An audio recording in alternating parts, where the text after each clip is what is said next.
नमस्कार, मेरा नाम डॉक्टर सतीश शर्मा है। मैं मेडिकल ऑन्कोलॉजिस्ट भगवान महावीर मेडिका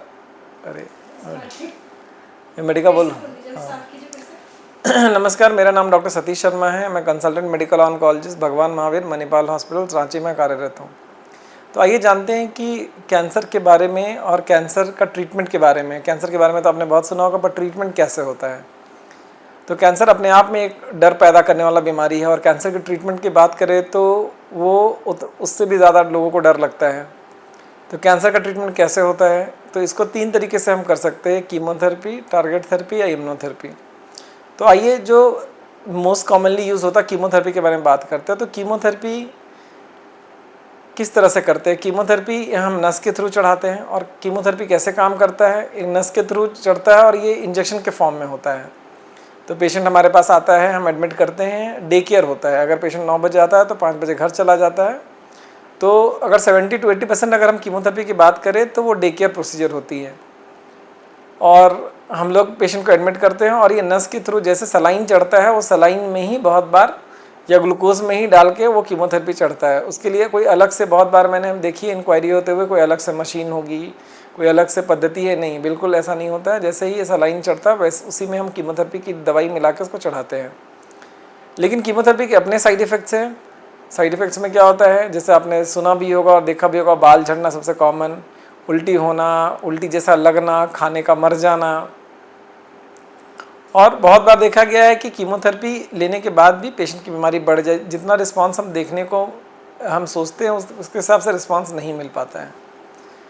तो बहुत बार आपने देखा होगा कि कीमोथेरेपी लेने के बाद पेशेंट बेड से उठ नहीं पा रहा है। तो हाँ, ये कुछ साइड इफ़ेक्ट्स होती हैं।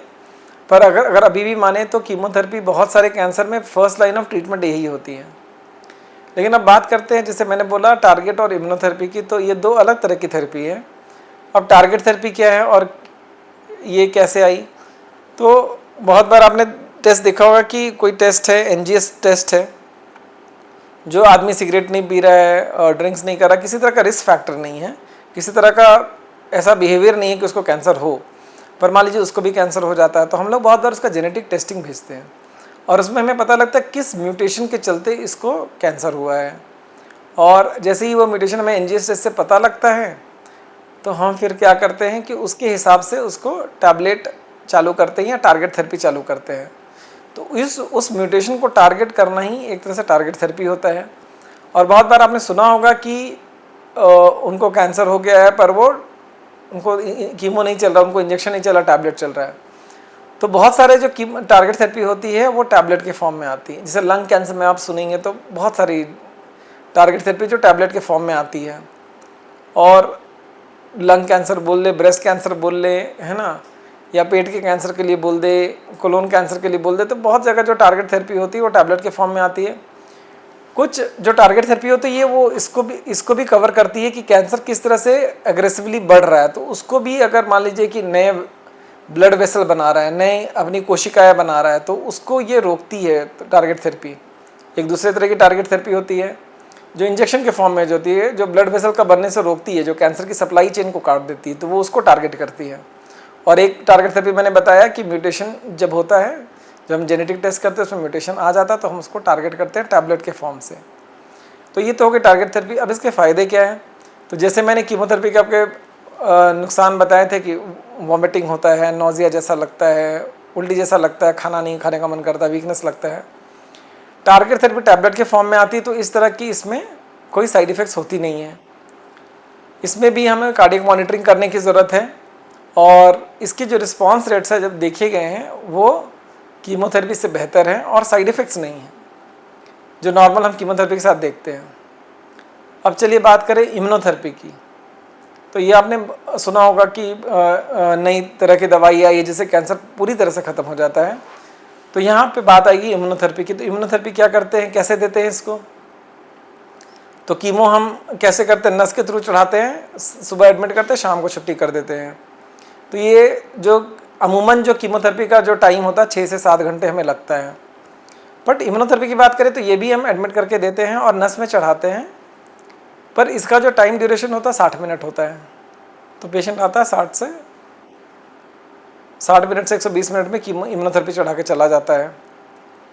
अब इसका काम कैसे करता है, जैसे कीमोथेरेपी कैसे काम करता है, वो कैंसर सेल्स को भी मारेगा, नॉन कैंसर सेल्स को भी मारता है। तो इसके चलते क्या होता है कि आपके साइड इफ़ेक्ट्स ज़्यादा हो जाते हैं। इम्यूनोथेरेपी क्या करता है, अपने ही बॉडी के WBC को एक्टिवेट करता है कि वो जाके कैंसर को क्लियर करे। तो इससे क्या होता है कि एक WBC को पता होता है कि उनको सिर्फ अपने कैंसर्स को ही ख़त्म करना है, जो कैंसर बॉडी में है उसको ख़त्म करना है। उनको नॉर्मल सेल्स जो होते हैं, जो नॉर्मल कोशिकाएं हैं, नॉर्मल ऑर्गन को साइड इफ़ेक्ट नहीं करता है। तो इसके कारण क्या होता है कि साइड इफ़ेक्ट्स कम होते हैं और रिस्पांस अच्छा होता है, और जो रिस्पांस आता है वो काफ़ी दिन तक वो रिस्पांस रहता है। अब इम्यूनोथेरेपी के जो हमने साइड इफ़ेक्ट्स देखे कीमोथेरेपी में, वॉमिटिंग, नोज़िया, तो ये सब इम्यूनोथेरेपी में नहीं होता है। तो इम्यूनोथेरेपी भी हम कैसे चढ़ाते हैं, 21-21 दिन में पेशेंट को एडमिट करते हैं, डे केयर में एडमिट करते हैं। कीमोथेरेपी से जो चढ़ाने का टाइम काफ़ी कम होता है। इसमें भी वीकनेस नहीं होता है, वॉमिटिंग नहीं होता है, उल्टी जैसा नहीं लगता, पेशेंट का खाना नहीं मरता है। पर इसके अपने तरह के साइड इफ़ेक्ट्स, ऐसा नहीं है कि बिल्कुल ये साइड इफ़ेक्ट फ्री है, पर इसके अपने तरफ के साइड इफ़ेक्ट्स जैसे हाइपोथायराइडिज्म हो जाना, थायराइड का हो जाना, डायबिटीज़ हो जाना, BP बढ़ जाना, पेशाब में प्रोटीन का निकलना, तो ये इम्यूनोथेरेपी के अपने साइड इफ़ेक्ट्स हैं। अगर बात करेंगे तो इम्यूनोथेरेपी के लिए भी मार्कर का टेस्टिंग होता है। बहुत जगह वो टेस्टिंग की ज़रूरत नहीं है, पर बहुत सारे केसेस में हमें वो मार्कर की टेस्टिंग की ज़रूरत पड़ती है। और रिस्पांस की बात करेंगे तो इसका रिस्पांस भी कीमोथेरेपी से बेहतर है और अच्छा रिस्पांस आता है। स्टेज 4 में आपने बहुत बार सुना होगा कि स्टेज 4 में भी कैंसर था पर ख़त्म हो गया। तो बहुत बार हमने इम्यूनोथेरेपी और टारगेट थेरेपी के साथ देखा है कि कैंसर ख़त्म हो जाता है। रिस्पांस रेट कीमो से बेहतर है, मतलब इसका मतलब ये नहीं है कि बिल्कुल 100% ये गारंटी है कि इससे बीमारी ख़त्म हो जाएगी। और इम्यूनोथेरेपी के दूसरे और टारगेट थेरेपी के दो ये हैं कि जैसे कीमोथेरेपी थोड़ा कॉस्ट में कम होता है, तो टारगेट और इम्यूनोथेरेपी जो कॉस्ट होते हैं उनके कॉस्टेस ज़्यादा होते हैं।